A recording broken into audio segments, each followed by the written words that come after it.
Hello, this video was originally intended to be a single video going about all 4 different jobs. Now that you've watched hopefully the first part of this guide, just give you tips for each individual job, what you need to know getting into these jobs, and as you keep playing these jobs, what you should keep in mind, things that you can improve on, and basically how to become a better healer overall and specifically for your job. Because I split up this video into 4 different videos now, we're going to start right here on the first video with Wild Mage. After this will be Astrologian, followed by Scholar, and then Sage. I'll put links to the other videos in the description once I've uploaded them. Keep in mind that this video will not be about max level tips, but mostly about, as I mentioned, just getting into this job.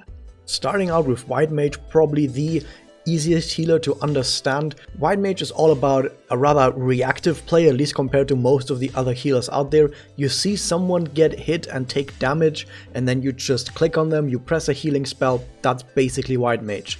They're the most straightforward of all of the healers. They're probably the easiest to understand if you're just getting into healing. But they also trade that for having maybe the least amount of utility of most healers out there, and at least to me personally, might not be that fun to play, but of course how fun a job is to play will depend on you. Here are some tips additionally to the things I've already said in the part 1 video that might get you started better on a Wild Mage. First off, you have this ability called Regen, which puts a regen on a target, which makes them take healing over time. This is a pretty powerful ability, and you want to use this on your tank just before the tank finishes a pull. Now, I'm going to be saying finishes a pull multiple times in this video. What I mean is a tank will pull multiple groups together, and usually when the tank stops pulling more groups and just stands still and tries to hit enemies, that's when the pull is finishing. And at that point, everyone is trying to deal damage, and that is when I say when the pull finishes. At this point, you want to make sure that you put a regen on the tank just before the tank finishes the pull. It helps if you know the dungeon beforehand. So if you know that the tank is going to pull up to this amount of groups, then you can put the regen on the tank just before that. The most important part, however, is to make sure that you don't put a regen on the tank too early. When you heal a target, you create enmity on every single enemy that is currently in the fight. And if you put regen on the tank before the tank is doing the pulls, then as the tank is running around picking up groups, you might randomly take the enmity, you might randomly get aggro of enemies, and they will start coming towards you. If that happens, don't panic. This just happens sometimes as a healer. Just make sure you stick close to your tank and make sure that the enemies that are running towards you are still staying close to the tank. So just run to the tank, and the tank will probably use some AoE abilities and will hit the enemies that were walking towards you and should pick up those enemies. So if the tank has finished the pull, he has a regen on him, he's going to take a lot of healing just from that regen, and you're able to do damage or do whatever else you want to do. The regen is already going to provide a really big baseline healing. However, keep in mind, don't blindly rely on your regen healing the tank for you. Always keep an eye on the tank HP.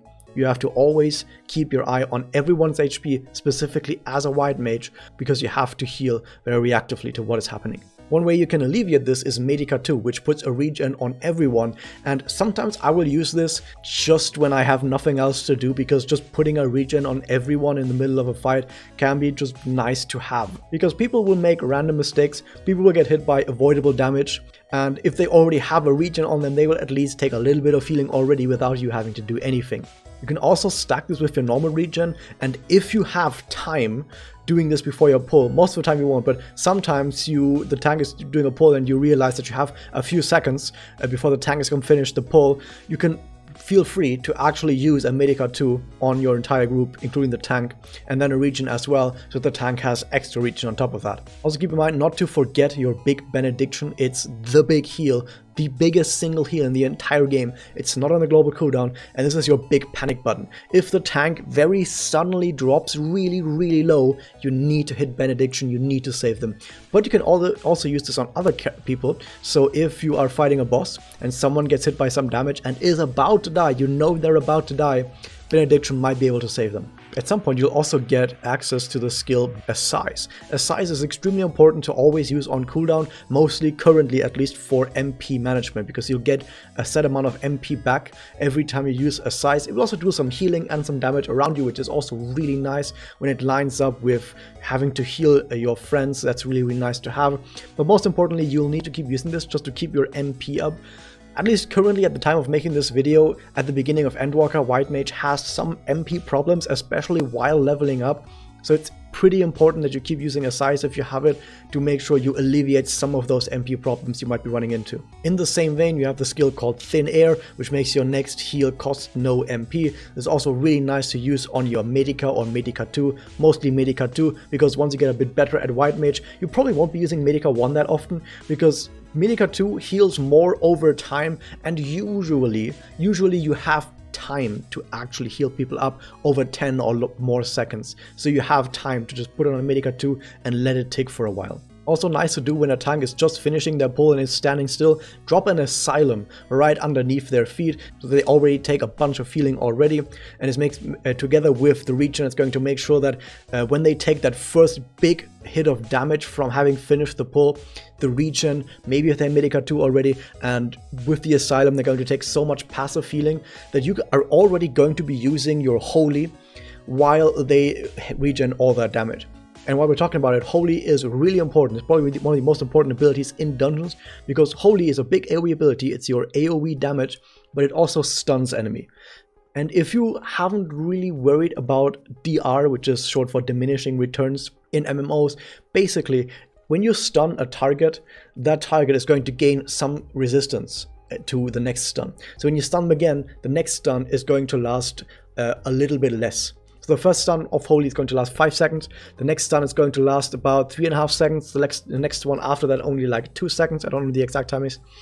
But each stun will last less amount of time, and after the third stun, enemies can't be stunned anymore until a certain amount of time has passed. When the tank has finished the pull, you throw your Holy into the group, it's going to stun all the enemies once, you're going to use Holy multiple times, going to stun them again, and then stun them a third time, and after that, they're not going to be stunned anymore. This might also be the time when the tank has been regened to full HP after that initial burst of healing that you give him with the regen, for example, maybe with the Medica 2, maybe with the Asylum. So now you're going to reach a point in the pull that is really important, where after your Holy no longer stuns, your tank might be full HP now, but they're going to need attention now.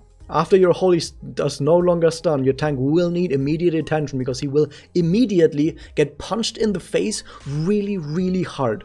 So keep your heals ready. You might want to use Tetragrammaton if you're even high level, like level 52 I think it is, you're going to get Afflatus Solace. And this is a single target heal, which is basically just your Cure 2, but as an instant cast that costs no MP. And once you have this, it's a really nice tool to have. If your tank is suddenly dropping really fast, you can throw an Afflatus at that tank, they'll be healed up.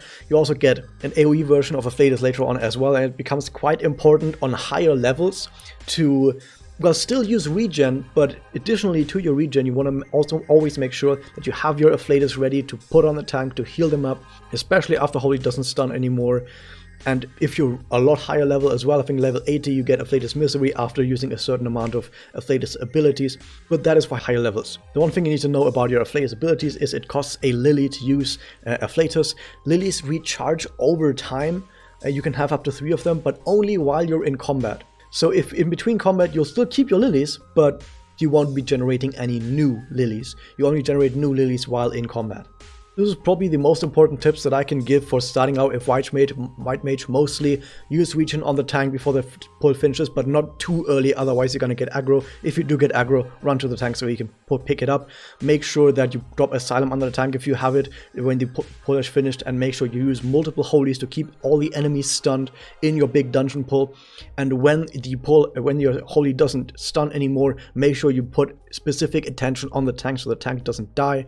Another nice tool to use is also Divine Benison. Once you unlock it, you can put Divine Benison on the tank while the tank is running around and picking up the trash mobs. Because the interesting part about shields are, this is just a shield, and a shield does not generate enmity. So unlike regen, where if you put it on immediately, you will generate enmity, Benison you can put on them does not generate enmity, and you can just do it early. And After your Holy doesn't stun anymore, if you have more Divine Beneficence ready, you can then put more Divine Beneficence on the tank to keep them safe, while you maybe use another Regen on the tank, maybe use some Afflatus Solace on the tank, or maybe some other off-global cooldowns, like maybe having a Size to throw in there, maybe Tetragrammaton, something like that, to keep the tank alive while you make sure that the enemy group dies, which will usually happen not too soon after your Holy doesn't stun anymore in most cases. I know I've mostly talked about dungeon groups and will continue to talk mostly about dungeon groups, the trash packs, because bosses are extremely simple. Bosses don't really do too much. The only thing that can go wrong on bosses is when people take avoidable damage. And in that case, you'll probably just have to throw them a single heal or a group heal if they're close by. And that's about it. Not that much usually happens on bosses unless other people are making mistakes. Now this brings us to the end of the section for White Mage. So overall, as you can see, you have some powerful heals, especially on the GCD, because your Afflatus abilities are actually on the GCD, but you do have powerful control abilities with Holy. You have powerful Regen at the same time, which overall gives you a lot of output in both just direct heals as well as damage and control. You just don't have anything else other than what I've just mentioned in terms of functionality. With all of that said, if you enjoyed this, please hit the subscribe button, ring the bell, leave a like. I've been Rosalem, signing out.